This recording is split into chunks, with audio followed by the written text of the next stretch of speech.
Cette semaine, un automobiliste se fait arrêter à 143 km/h dans une zone de 50. Une importante pénurie de main-d'œuvre se fait sentir présentement dans notre système de santé partout au Québec et notre région n'est pas épargnée. Après l'Halloween, eh bien c'est Noël. Bonjour, ici Danny Bérubé. Bienvenue à vos actualités régionales.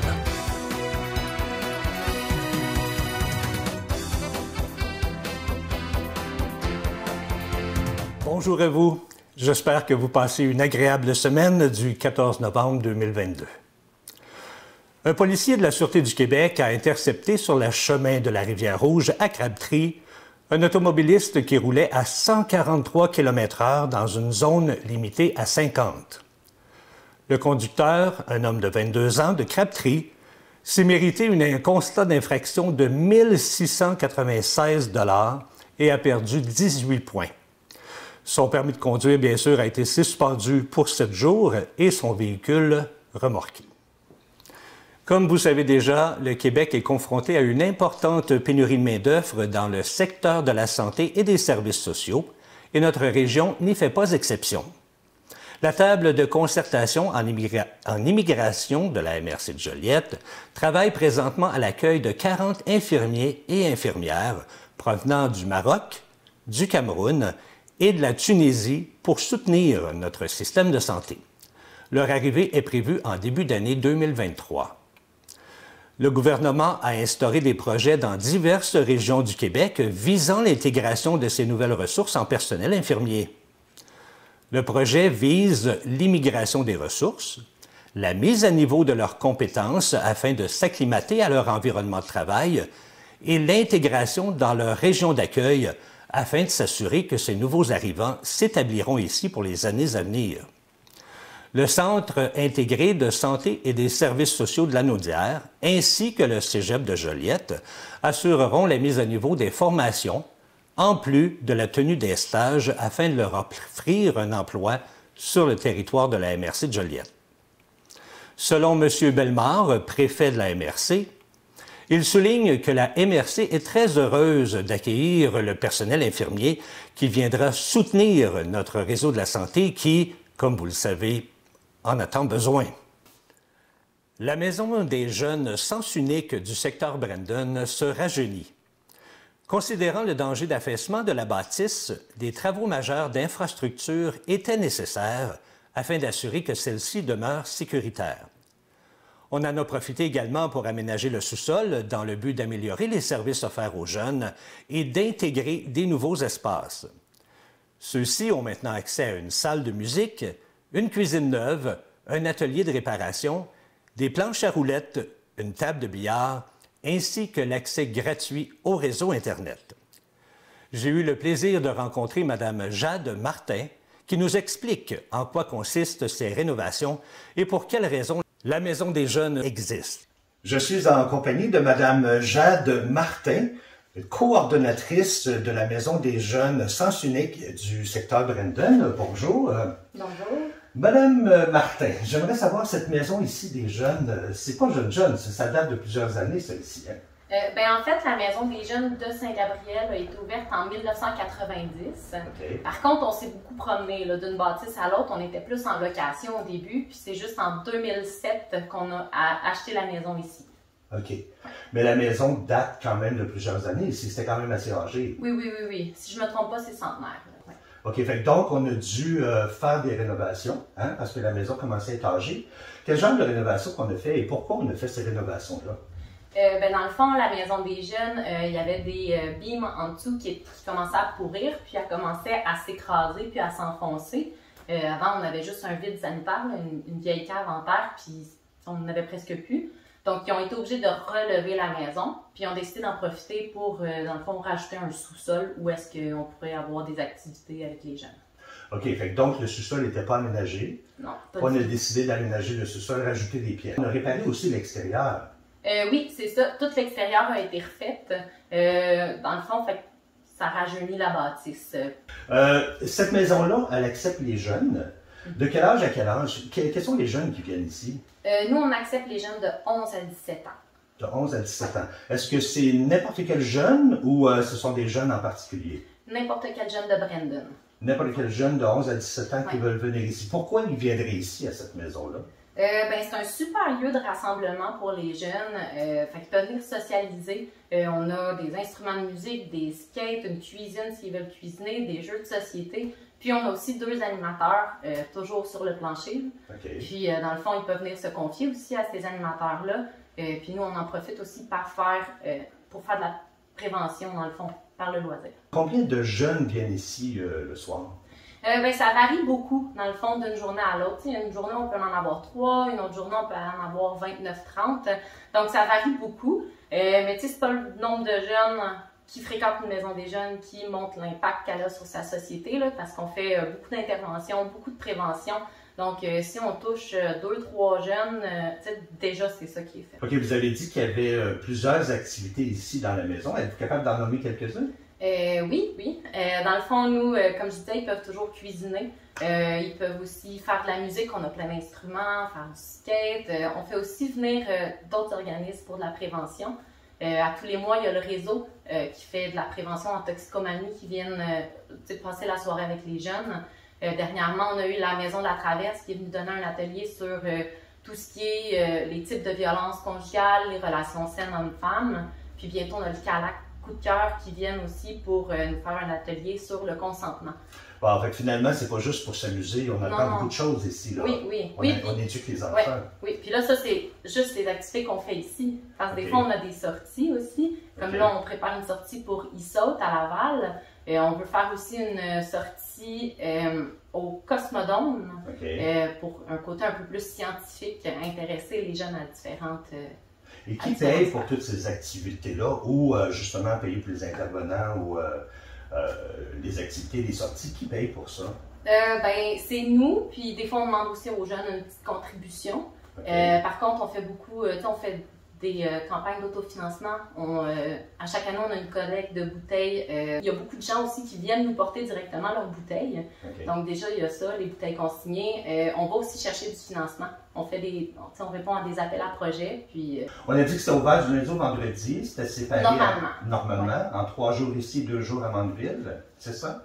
2 jours ici, 2 jours Mandeville, puis le vendredi, d'habitude, c'est en alternance. OK. Puis c'est ouvert toute la journée ou juste le soir? C'est de 5 à 9 heures. De 5 heures le soir à 9 heures le soir? Oui, c'est ça. Parfait. Ben, merci infiniment et moi, je vous souhaite bonne chance pour la maison parce que vraiment, c'est quelque chose de grandiose pour aider nos jeunes ici dans la société. Puis en même temps, ils peuvent socialiser, avoir du plaisir, apprendre en même temps par les intervenants. Alors, bravo pour ce concept et peut-être à une prochaine fois. Bonne journée. Merci. Merci. La Maison des Jeunes Sens Unique tient à remercier tous ses partenaires qui ont rendu possible cette amélioration, ainsi que la Caisse Desjardins du Nord de la Naudière qui a investi 5 000 $ dans l'implantation d'un coin études autant à la maison de Saint-Gabriel et à celle de Mandeville. Un coin qui leur permettra d'avoir accès à du matériel électronique et d'avoir du soutien aux besoins. La Maison des Jeunes est toujours à la recherche de donateurs pour financer ses activités et également d'un nouvel intervenant afin de pouvoir offrir plus d'heures à ces jeunes qui en ont besoin. Pour plus d'informations à ce sujet, vous pouvez communiquer avec Mme Martin au numéro affiché au bas de l'écran. La tournée des cantons de Rawdon a tenu dernièrement sa corvée d'automne. Une quarantaine de bénévoles se sont répartis en plusieurs équipes dans différents secteurs du réseau. Un réseau de plus de 50 km de sentiers. La corvée d'automne a réalisé toutes les tâches prévues pour cette année, un projet qu'on peut appeler d'ambitieux. Parmi les principaux travaux effectués, 18 tonnes de terre ont été montées à divers endroits sur le mont Pont-Brillant pour sécuriser les sentiers et les rendre plus fluides aux vélos de montagne. Il y a également les passerelles endommagées dans le sentier Austin-Acre qui ont été réparées et celle de la Cordiale qui avait été emportée par l'inondation au début de l'été, eh bien, elle a été reconstruite. De nombreux arbres tombés dans le secteur nord de la Tâche-Tatuc ont été coupés et dégagés.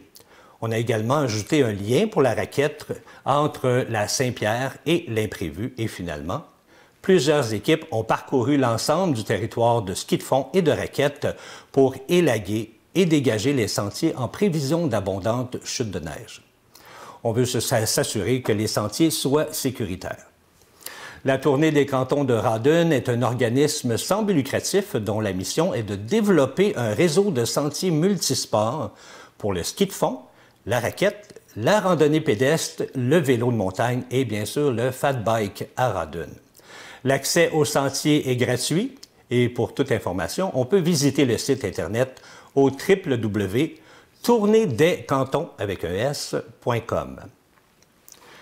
La direction du Centre intégré de santé et des services sociaux de Lanaudière annonce que la vaccination mobile poursuivra sa route lors de la saison estivale. Afin de rejoindre un maximum de gens, les équipes continueront de se déplacer dans plusieurs villes et municipalités de la région. Le vaccin contre la COVID-19 ainsi que celui contre la grippe seront offerts à la population qui pourra ainsi bénéficier des 2 vaccins dans l'une des cliniques de vaccination fixe ou bien mobile. Il est conseillé, bien sûr, de prendre rendez-vous afin de faciliter votre expérience et de réduire votre temps d'attente en clinique, mais il est cependant possible de se présenter sans rendez-vous dans n'importe quel site de vaccination. Pour connaître le calendrier des endroits visités de la vaccination mobile, on vous suggère de visiter le site Internet du CI3S de Lanaudière. En réponse à l'intérêt des visiteurs, de l'équipe de la maison Louis-Cyr de Saint-Jean-de-Matha a pris la décision de prolonger son ouverture jusqu'au 27 novembre prochain. Habituellement, le musée ferme le 30 octobre, mais cette année, l'affluence des dernières semaines a démontré que les visiteurs ont encore envie de se déplacer pour découvrir ce que contient cette exposition. Louis Cyr, qui est considéré comme l'homme le plus fort du monde, habitait bien oui à Saint-Jean-de-Matha. Il est né le 10 octobre 1863 et pesait 18 livres à la naissance. On peut qualifier ça d'un bon gros bébé. À l'âge de 7 ans, il pesait déjà 100 livres. Louis Cyr a fait sa fortune grâce à sa force et aux démonstrations qu'il faisait à travers le monde. Il pouvait gagner jusqu'à 2000 $ par semaine, et ça, c'est à la fin des années 1800. Ce qui équivaut aujourd'hui probablement à 20 ou 30 000 $ par semaine. Quand il est décédé, en 1912, il a laissé 1,5 million de dollars en héritage. Les personnes intéressées à en apprendre davantage au sujet de l'homme fort, de ses exploits et de la vie à cette époque, bien, on vous propose de visiter le musée de Saint-Jean-de-Matha, qui est situé au 215 rue Sainte-Louise et qui est ouvert les samedis et dimanches de 10h à 16h, et ce, jusqu'au 27 novembre. Également, du côté de Saint-Jean-de-Matha, a eu lieu, les 12 et 13 novembre dernier, le premier salon des artisans. Il y a eu plus d'une trentaine d'exposants, d'artistes, d'artisans et auteurs provenant de Saint-Jean-de-Matha et d'ailleurs, qui nous ont présenté leurs produits. On a pu découvrir de nombreux et superbes bijoux, des jouets, des livres, plusieurs produits tissés, des produits de bois, même des vitraux et bien d'autres choses. Le Salon des artisans fut un lieu inspirant pour des cadeaux uniques et pour simplement se gâter, bien sûr, personnellement. Pour une première, l'exposition a été un franc succès et on pense déjà à réitérer l'événement l'an prochain. Maintenant que l'Halloween est loin derrière nous, avez-vous commencé à préparer vos fêtes de Noël? Eh bien, du côté de Saint-Félix-de-Valois, on commence déjà à préparer la féerie de Noël. La place de l'église s'illuminera le 9 décembre prochain de 17h à 21h pour une soirée festive d'animation et de spectacle. Bien sûr, le Père Noël sera également présent pour le dépouillement de l'arbre de Noël et c'est lui-même qui remettra les cadeaux aux plus petits. La population est donc invitée à inscrire les enfants de 12 ans et moins avant le 18 décembre en remplissant le formulaire en ligne sur le site de saintfélixdevalois.com. Également, la guignolée aura lieu quant à elle le dimanche 11 décembre de 9h à 15h. Du côté de Saint-Gabriel, c'est le samedi 3 décembre de 10h à 14h devant le centre sportif et culturel de Brandon qu'aura lieu la traditionnelle fête de Noël. Plusieurs exposants seront sur place afin que vous puissiez également profiter du marché de Noël qui, lui, se tiendra les samedis et dimanches, le 3 et 4 décembre. La distribution des cadeaux de Noël se fera également par le Père Noël lui-même et il y aura pour vous feu de foyer, chocolat chaud et chansonniers qui vous feront passer une agréable journée. N'oubliez pas qu'il ne vous reste que quelques semaines pour faire l'installation de vos pneus d'hiver. Oui, on vous rappelle que tous les véhicules routiers motorisés et immatriculés au Québec doivent obligatoirement être munis de pneus d'hiver au plus tard le 1er décembre. Quiconque contreviendrait à la réglementation commettrait une infraction et ce serait passible d'une amende variant de 200 à 300 $. Alors, pourquoi prendre la chance de payer une contravention? Et en terminant, pour les amateurs de sport, les Loups de Saint-Gabriel ont remporté 8-6 contre les Ventilations Côté de Laval vendredi dernier, mais ils se sont inclinés contre les Mustangs de Granby au compte de 8-3 hier, ici à l'Arena Family Prix de Saint-Gabriel. Les Loups se retrouvent donc en deuxième position du classement, derrière les Cuisines Action de Farnham. La prochaine partie des Loups aura lieu ce samedi, le 19 novembre, contre les Maroons de Waterloo à l'Arena Jacques-Chagnon. Voilà, c'est ce qui complète vos nouvelles régionales. Si vous avez été témoin de nouvelles, faites-nous le savoir en nous écrivant à CTB-TV. C'était Danny Bérubé qui vous souhaite une excellente semaine. Bonne journée.